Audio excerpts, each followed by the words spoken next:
ஆண்டவரும் இரட்சகரும் ஆகிய இயேசு கிறிஸ்துவினுடைய இனிதான நாமத்தினாலே உங்களை வாழ்த்துகிறேன். கர்த்தர் உங்கள் ஒவ்வொருவரையும் ஆசீர்வதித்து வழி நடத்துவாராக. விசேஷமாய் இந்த நாளிலும் ஆண்டவர் நமக்கு இந்த நல்ல ஒரு வாய்ப்பை கொடுத்திருக்கிறார். இந்த கிருபையுள்ள நேரத்தை ஆண்டோடைய பாதத்துல பெற்று கொண்டிருக்கிறோம். அதற்காக என் தேவனுக்கு நம்ம முதலாவது நன்றி செலுத்துவோம். ஒவ்வொரு நாளும் ஆவியானவர் நமக்கு தேவையான சத்தியங்களை தேவையான நேரங்களிலே நமக்கு தொடர்ந்து கற்றுக் கொடுத்து வருகிறார்.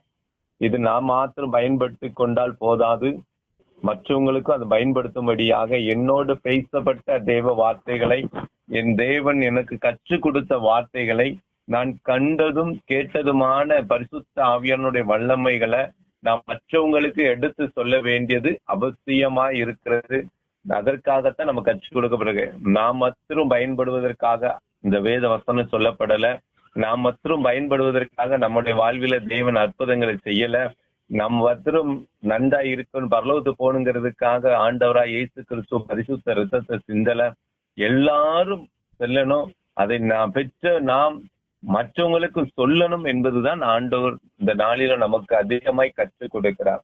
சரி, இன்றைய நாளிலும் ஆண்டவர் ஆகிய இயேசு கிறிஸ்து நம்மோடு பேசும்படியாக தெரிந்து கொண்ட தலைப்பு என்னன்னா, யாருக்கு எச்சரிக்கையா இருக்க வேண்டும்? வேதம் சொல்லுகிறது அநேக எச்சரிப்பு. இன்றைக்கு ஒரு குறிப்பிட்ட காரியத்தை குறித்து சொல்லப்படுகிறது. இந்த பர்டிகுலர் நபர், இந்த குறிப்பிட்ட நபருக்கு நீ எச்சரிக்கையா இருந்து ஆண்டவராய் இயேசு கிறிஸ்து சொல்லுகிறார். அது யார் என்பதை குறித்து நம்ம பார்க்க போகிறோம், ஏன் என்பதையும் நம்ம பார்க்க போகிறோம். எடுத்தவங்க வாசிங்க, எரேமியா 9ஆம் அதிகாரம் 4ஆம் வசனம். எரேமியா 9ஆம் அதிகாரம் 4ஆம் வசனம்.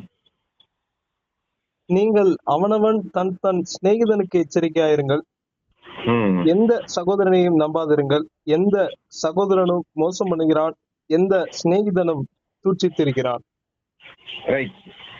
ஆண்டவர் ஆகிய இயேசு கிறிஸ்து நம்மோடு பேசும்படியாக அவர் கற்றுக் கொடுக்கிற இன்னைக்கு முதல் சத்தியம் என்னன்னு பார்க்கும்போது வார்த்தை தெளிவா சொல்லப்படுகிறது. நீங்கள் அவனவன் தன் தன் சிநேகிதனுக்கு எச்சரிக்கையா இருக்கும். யாருக்கு எச்சரிக்கையா இருக்கணும்னு ஆண்டவனை கற்றுக் கொடுக்கிற? யாருக்கு எச்சரிக்கையா இருக்கணுமா? சிநேகிதனுக்கு. சிநேகிதனுக்கு ரொம்ப கவனம் ஆண்டவர் சொல்றார். இப்ப ஏன் சிநேகிதனுக்கு எச்சரிக்கையா இருக்கணும்? சிநேகிதன் என்பது உலக அன்பின் நிமித்தம் வருகிற சிநேகிதன். உலக பிரமாண வாழ்வில நம்மோடு கூட இடைபடுகிற நபர்கள் தான் இந்த சிநேகிதர். இந்த சிநேகிதரை குறித்து தான் தேவனுடைய வார்த்தை சொல்லுகிறது, நீங்கள் எச்சரிக்கையா இருங்கள். அப்ப நம்மளோடு இருக்கிற நண்பர்களை குறித்து ஆண்டவர் தெளிவா சொல்லுகிறார். கடைசியில் இப்படி பண்ணிட்டாங்களே அப்படி பண்ணிட்டாங்களே என்று சொல்லி நம்ம என்ன சொல்லக்கூடாது, சொல்லிவிடக் கூடாது என்பதற்காகத்தான் முன்கூட்டியே ஆண்டவர் நமக்கு சொல்லிட்டார். சிநேகிதருக்கு நீ எச்சரிக்கையா இருப்பா, உன் சகோதரனை நீ நம்ப வேண்டாம். உன் எந்த சகோதரனும் எந்த சிநேகிதனும் ஒரு நாள் உனக்கு எதிராக செயல்படுவார்கள் என்பதைத்தான் இன்னைக்கு ஆண்டவர் சொல்லுகிறார். அதனாலதான் நீ எச்சரிக்கையா இருங்கிறார். இப்ப ஏன் நான் எச்சரிக்கையா இருக்கணும்? அதனுடைய தொடர்ச்சியை பார்க்கிறோம். அதுல இன்னைக்கு முதல் காரியத்தை மாற்றம் கர்த்தருடைய சித்தத்தின்படி நம்ம தியானிச்சு நம்ம ஜெபிக்க போகிறோம். இப்ப யாருக்கு எச்சரிக்கையா இருக்கணும் போது சிநேகிதனுக்கு, சிநேகிதனை போல இருக்கிற சகோதரர்களுக்கு குறித்த காரியங்களை நீ எச்சரிக்கையா இருன்னு ஆண்டவர் சொல்லிட்டார். இப்ப ஏன் அப்படிங்கும் பொழுது நியாயாதிபதிகளின் புஸ்தகம் 16வது அதிகாரம் 2-3 வசனங்களை வாசிக்கலாம். அப்பொழுது சிம்சோன் இங்கே வந்திருக்கிறான் என்று காசா ஊராருக்கு சொல்லப்பட்டது. அவர்கள் காலையில் வெளிச்சமாகிற போது அவனை கொன்று போடுவோம் என்று சொல்லி அவனை வளைந்து கொண்டு ராம் முழுவதும் அவனுக்காக பட்டண வாசலில் பதிவிருந்து ராம் முழுவதும் பேசாதிருந்தார்கள். சிம்சோன் நடுராத்திரி மட்டும் படுத்திருந்து நடுராத்திரியில் எழுந்து பட்டணத்து வாசல் கதவுகளையும் அதன் 2 நிலைகளையும் பிடித்து தாழ்பால்களோட கூட பேர்த்து தன் தோள்களின் மேல் வைத்து எபிரோனுக்கு எதிரே இருக்கிற மலையின் உச்சிக்கு சுமந்து கொண்டு போனான். இப்ப நல்ல கவனிங்க, ஏன் நான் சிநேகிதருக்கு எச்சரிக்கையா இருக்கணும்னா, அதுல முதல் வசனத்தை பாத்தீங்கன்னா தெரியும். சிம்சோன் காசாவுக்கு போய் அங்கே ஒரு வேசியை கண்டு அவளை எடுத்து போனான். அப்பொழுது சிம்சோன் இங்கே வந்திருக்கான் என்று காசா ஊராருக்கு சொல்லப்பட்டது. இப்ப நல்ல கவனிங்க, நம்ம யார முக்கியமா நம்புகிறோமோ, யார் எனக்கு நல்லது செய்வார்கள் என்று சொல்லி யாரோடு அதிக நேரம் நாம் ஸ்பெண்ட் பண்றோமோ அவர்கள் ஒரு காலத்துல நமக்கு எதிராக வருவதற்கு வாய்ப்பு உண்டு. விளங்குதா விளங்கலையா? எல்லாரும் மனுஷர்கள் தான்.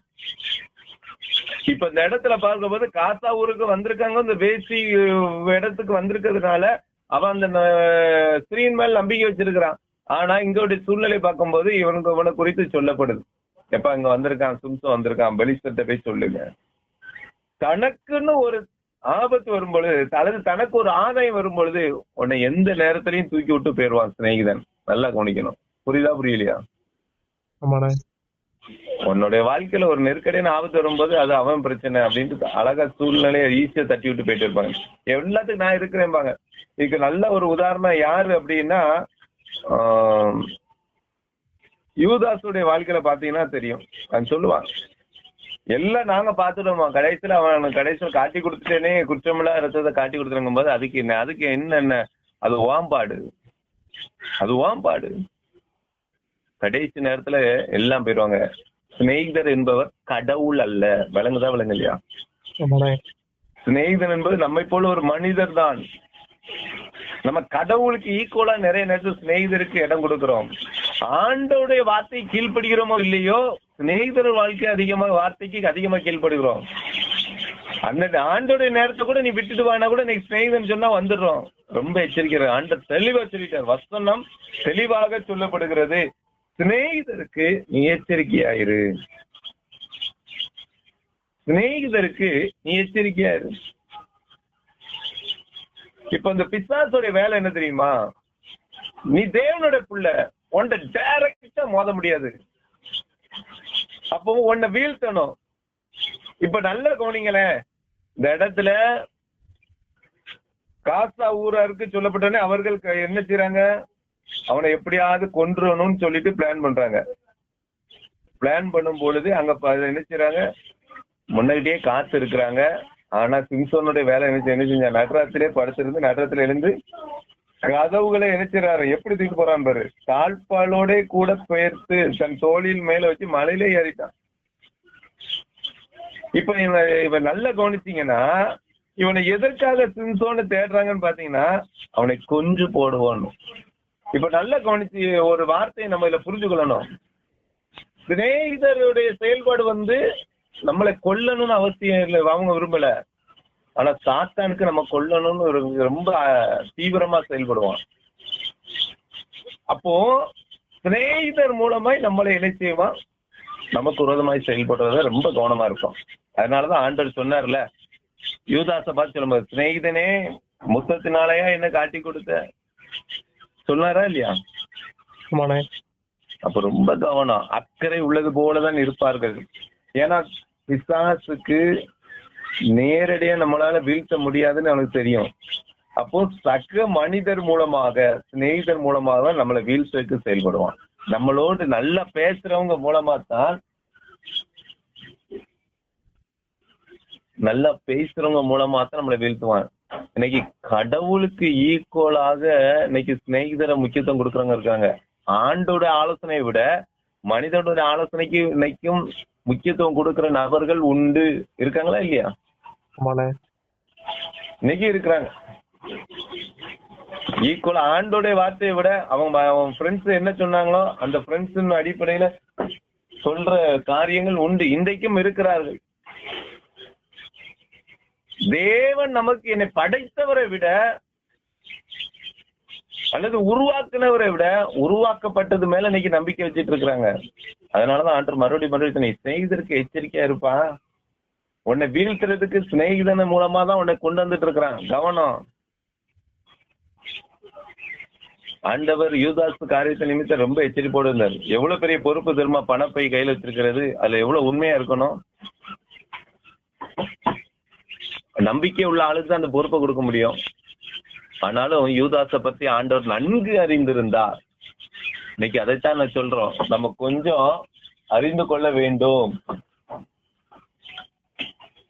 நம்முடைய சிநேகிதர் நம்ம பார்வையில கரெக்ட் தான்ப்பா, உனக்காக எது வேணாலும் செய்யறதுக்கு தயாரா இருப்பாங்க. ஆனா உனக்கும் உன் சிநேகிதருக்கும் பிரச்சனைனா யாருக்கு சப்போர்ட் பண்ணுவாங்க? விளங்குதா? இப்போ சிநேகிதர் உனக்காக எந்த காரியத்தினாலும் சப்போர்ட் பண்ணலாம், ஓகே.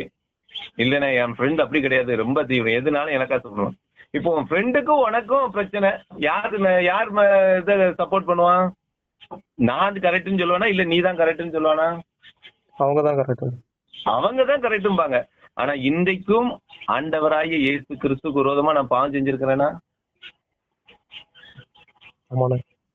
கண்டிப்பா செய்திருக்கிறோம்.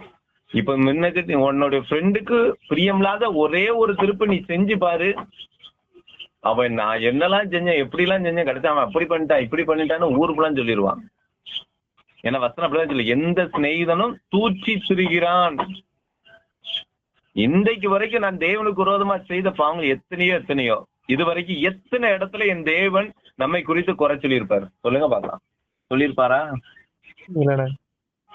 ஆனா அவரை விட நான் மனுஷனை நம்புறேனே, அதனாலதான் ஆண்டு சொல்லுறாரு, ஏன்னா நீ எனக்குள்ள இடத்த நீ சிநேகிதருக்கு கொடுக்குற, எனக்குள்ள இடத்த நீ சிநேகிதருக்கு கொடுக்க, தயவு செய்து நீ கொடுக்காத. நீ கொடுக்கும் பொழுது அவர்கள் மூலமாக உன்னை சுலபமாக பிசாசு வஞ்சித்து விடுவான், வீழ்த்தி விடுவான். உன்னை அழிக்கிறதுக்கு ரொம்ப திட்டம் போட்டுட்டு இருக்கிறான். ரொம்ப கவனம். எவ்வளவுதான் நீ நம்பிக்கையா இருந்தாலும் சரி, தேவனுக்கு அளவுக்கு அவங்க நம்பிக்கை உரியவர்களா சொல்ல முடியுமா? என் ஃப்ரெண்டு நல்லவன் தான், ரைட்டு, ஓகே, தப்பு இல்ல. தேவனுக்கு ஈக்குவலா அவங்கள நம்பலாமா? யோசித்து பாருங்க. அப்ப அவங்களுக்கு அவ்வளவு அவங்களுக்கு முக்கியத்துவம் கொடுக்கிற அளவு கூட நம்ம இன்றைக்கு தேவனுக்கு கொடுக்கலையே, கொஞ்சம் யோசித்து பார்க்கணும்ல. அதனாலதான் இன்னைக்கு ஆண்டு சொல்ற, ஏன்னா தேவ பிள்ளைகளை பிசாசானவன் நேரடியா வீழ்த்த முடியாதனால சிநேகிதர் மூலமாய் வீழ்த்துவதற்கு அவன் எச்சரிக்கையோடு நினைச்சான், பயங்கரமா செயல்படுகிறான். அதனாலதான் ரொம்ப கவனமா இருக்கணும். சிம்சோன் விழுந்து போனதுக்கு தன் கூட்டணியா இருந்த தக்க மனிதர்கள் மூலமா தான் விழுந்து போனான். ரொம்ப கவனம்.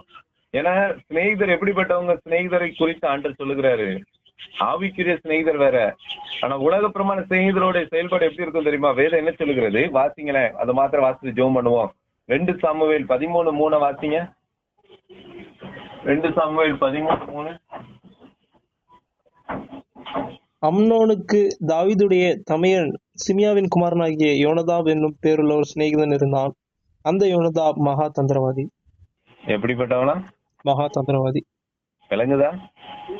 சிநேகிதன் என்று சொன்னாலும் அவன் எப்படிப்பட்டவனா இருப்பான் என்றால் மகா தந்திரவாதி. ஃபர்ஸ்ட் நம்ம புரிஞ்சுக்கொள்ளணும். அதுக்காண்டி நம்ம யாரையுமே தந்திரவாதின்னு நம்ம பாக்குறது இல்ல. ஏன் என்று சொன்னால், இப்ப ஆரம்பத்தில இருந்தே யூதாசுக்குள்ள பிசாசானவன் நுழையல. ஆரம்பத்துல தேவனோடு நல்ல ஐக்கியமா இருந்தவன் தான்.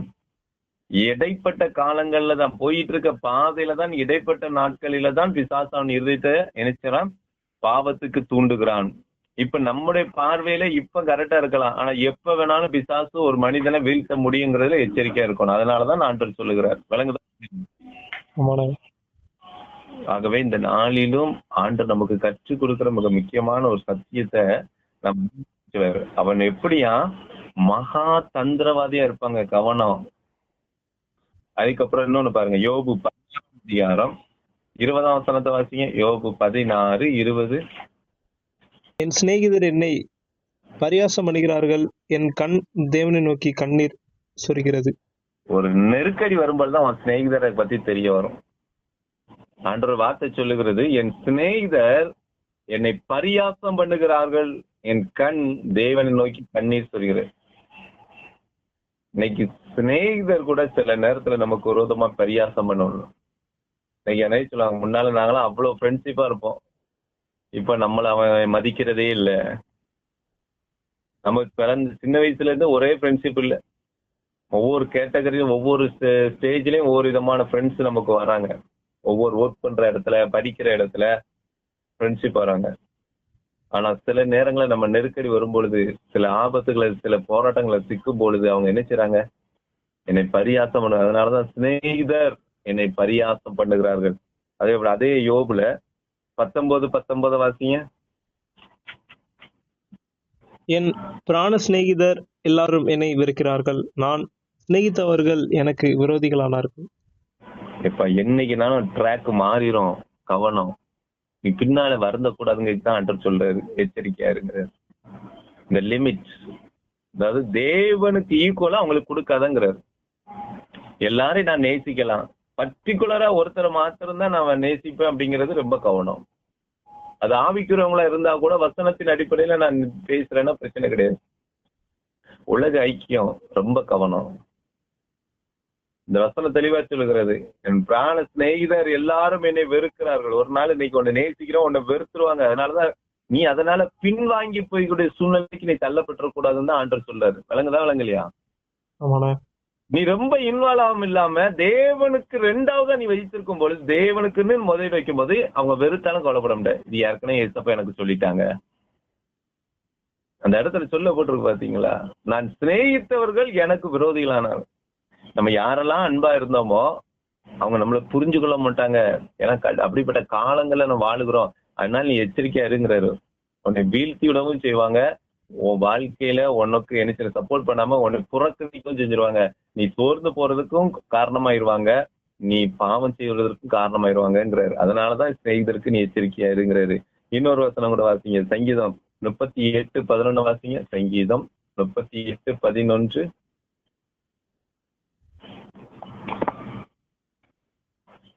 என் சிநேகிதரும் என் தோழரும் என் வாதையை கண்டு விலகிறார்கள், என் இனத்தாரும் தூரத்திலே நிற்கிறார்கள். ஒரு அழகா சொல்லப்பட்டு, என் சிநேகிதரும் என் தோழரும் என் வாதையை கண்டு விலகுகிறார்கள்.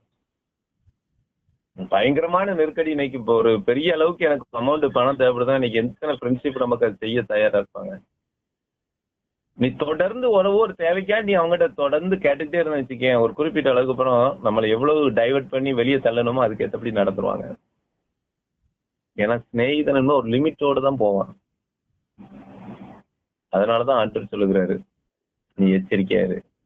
எனக்கு ஈக்குவலா நீ எந்த நபர்களுக்கு நீ கொடுத்துறாதங்கிறாரு. ஏன்னா அவர்கள் மூலமா உன்னை வீழ்த்த முடியும். ஒண்ணு உன்னை பாவம் செய்ய வைப்பான், இல்லைன்னா தேவனை விட்டு பின்னும் வச்சிருவான். இப்படி செஞ்சுட்டாங்களே, நான் எவ்வளவு நம்பினேன், உன்னை புலம்ப வச்சிருவாங்க. கவனம். அதே சங்கீதம் 41:9 வாசிங்க. சங்கீதம் 41:9 வாசிங்க. என் பிராண சிநேகிதனும் நான் நம்பினவனும் என் அப்பம் புசித்தவனுமாகிய மனுஷனும் என் மேல் தன் குதிகாலை தூக்கினான். விளங்குதா? என் பிராண சிநேகிதனும் என் உயிர் நண்பன், இன்னைக்கு உயிர் நண்பன் நிறைய சொல்லணும். நான் நம்பினவனும் என் அப்பம் புசித்தவனும் ஆகிய என் மனுஷன் என் மேல் தன் குதிகாலை தூக்கினான். உன்கிட்ட எல்லாம் வாங்கிட்டு உன்னாலதான் நான் அப்படி இருக்கேன்னு சொல்லிட்டு கடைசியில உன்னைய ஈஸியா தூக்கி விட்டுருவான். கவனம். அதனாலதான் ஆண்டவர் சொல்றாரு, இப்படிப்பட்ட சூழ்நிலையில் என் பிள்ளைகளா நீங்க விழுந்துடக்கூடாது என்று சொல்லி ஆண்டவர் நம்ம மேல் அன்பு வைத்ததினால ஆண்டவர் முன்கூட்டியே சொல்றாரு, நீ சிநேகிதருக்கு எச்சரிக்கையாயிரு, நீ சிநேகிதருக்கு எச்சரிக்கையாயிரு.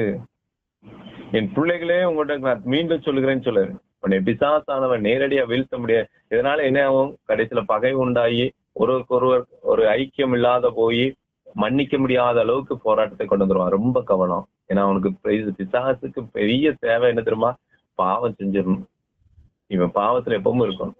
பாவம் எப்படி செய்ய, பரிசுத்தத்துல இவனை மீட் பண்ண முடியாது, ஆனா இவனை மன்னிக்க முடியாத இருதயத்தை கொடுக்க வச்சிருவான். நீ எவ்வளவு நம்பின, கடைசியில இவங்க இப்படி பண்ணிட்டாங்களே, இவனை மன்னிக்கவே கூடாது, இவங்க கூட பேசவே கூடாதுங்கிற அளவுக்கு கொண்டு வரும். அதனாலதான் ஆண்டவருக்கு தெளிவா நம்மோடு கூட பேசுற வார்த்தை, சிநேகிதன் என்பது எல்லா சிநேகிதனும் ஒரே போல இருக்க மாட்டாங்க. அதனால இத்தனை விதமான சிநேகிதத்தை ஆண்டவர் சொல்றாரு. சிலவன் தந்திரவாதியா இருப்பான், அவனுடைய செயல்பாடு என்னன்னா தனக்கு ஆதாயம் மட்டும்தான் நம்ம கூட ஐக்கியமாவான், மற்றபடி போயிட்டே இருப்பான். இன்னைக்கு நம்மளை வச்சு ஆதாயம் இல்லைன்னா நம்மளை விட்டுட்டு போயிட்டே இருப்பான். விளங்குதா விளங்கலையா? தந்திரவாதி என்றா ஆதாய சிநேகிதன். புரியுதா புரியலையா? அதே மாதிரி இந்த இடத்துல என்ன சொல்றாங்க, என் மேல் இந்த இடத்துல வார்த்தைகள் சொல்லப்படல, என் பிராண செய்யணும் நான் நம்பினவன் என் அற்பம் புரிந்த மனுஷன் என் மேல் தன் குதிகாலை தூக்கினான். உயர்வு வந்த உடனே மாறுகிறவன். புரியுதா? இன்னைக்கு உயர்வு வந்தோடனே மாறி விடுக்கிறவங்க நிறைய பேர் இருக்காங்க. ஏன் ஸ்டேட்டஸ் அளவுக்குலாம் இவன் வருவானா அப்படின்ட்டு நம்மளை நினைச்சிருவாங்க, அற்பமாய் பேசுற அளவுக்கு மாறிடுவாங்க. அதே போல 11:38 பார்க்கணும்ல, என் சிநேகிதனும் என் தோழனும் என் வாதை கண்டு விலகுகிறார்கள். ரைட்டு. இவன் எனக்கு என்ன செய்றான், இவனுக்கு உதவி செய்யணும்னா ஓடிடுவாங்க. புரியுதா புரியலையா? ஆமாண்ணா. நமக்கு ஒரு வாதை வந்துட்டுன்னா நமக்கு பிரச்சனை வந்து அதை கண்டு ஓடிடுவாங்க. இன்னைக்கு அப்படிப்பட்டவங்களும் இருக்காங்க. பிரச்சனை வந்தாலும் ஓடி விடுவாங்க. இப்படிப்பட்ட நண்பர்களும் இருக்காங்க. ரொம்ப கவனங்கிறாரு. அதனாலதான் ஆண்டவர் சொல்றாரு, நீ இந்த நண்பர்கள் எல்லாம் நீ எச்சரிக்கையா இருங்கிறாரு. நம்ம அது தெரியாம என் ஃப்ரெண்டு சூப்பர், என் ஃப்ரெண்ட போல ஒருத்தனும் இருக்கவே மாட்டான் அப்படின்னு சொல்றோம். நிறைய நேரத்துல சில நேரங்கள் நம்மளை வெறுக்கிற மாதிரி வருவார்கள்.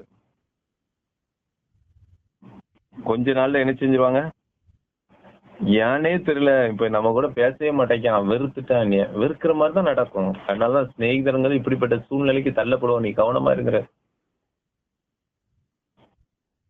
அடுத்தால மதிக்க மாட்டாங்க. ஒரு குறிப்பிட்ட காலங்கள் போனதுக்கு அப்புறம் என்ன செய்வாங்க, மதிக்க மாட்டார்கள்.